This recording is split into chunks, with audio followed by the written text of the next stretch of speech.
Hi everyone, my name is Tina Huang. I'm a Director of Queen City Law and a leader of the Property and Disputes team. Today I'm going to be talking about how to prevent a claim against you. Now this is important because you do not want to be working hard and then end up in court having to pay somebody for your mistakes. So 5 things you should know. The first one is have a written contract. No gentleman handshakes. That is the worst thing. You want to record it into a contract and you want to know and understand the terms. For instance, there could be default vendor warranties that you need to comply with, retentions, obligations. Just know what your rights and entitlements are under that contract.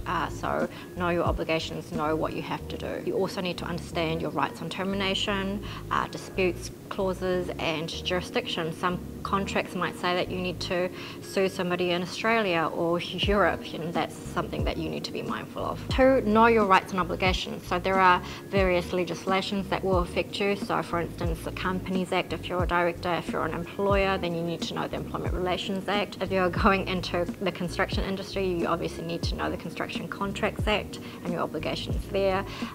Any directors or anyone who's working on possibly a supervisory or management role will need to know the PCBU obligations under the Health and Safety Act, which could result in penalties or charges, criminal charges against you if you make any mistakes there. Number 3, written records. In addition to the written agreement, it's so important to keep written records of what was agreed. So often in construction industries, for instance, you agree on something on site and then you get on with it. You should really follow that up with an email, at least follow it up with a text message to say, today we've agreed to use these materials or to do this, and so you record that in writing. Number 4, know your limitations. So everyone always asks me, what is the Limitation Act?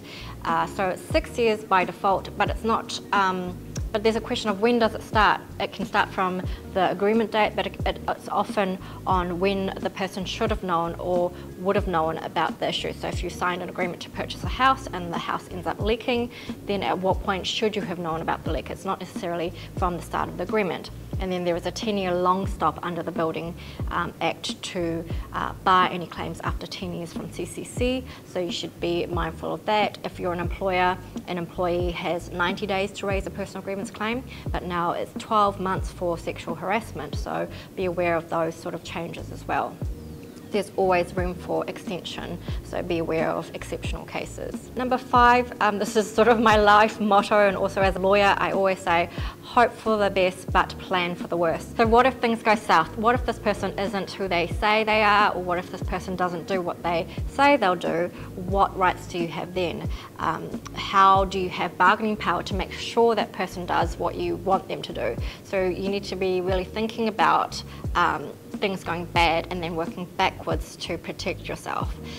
If you do get stuck, contact the lawyers who can assist. I generally say, as somebody that can help with commercial aspects of the contract and also in litigation, I generally try to keep you out of litigation, so contact us at the beginning to try to help you set up everything right so you don't end up in court. So we're here to help. Thank you.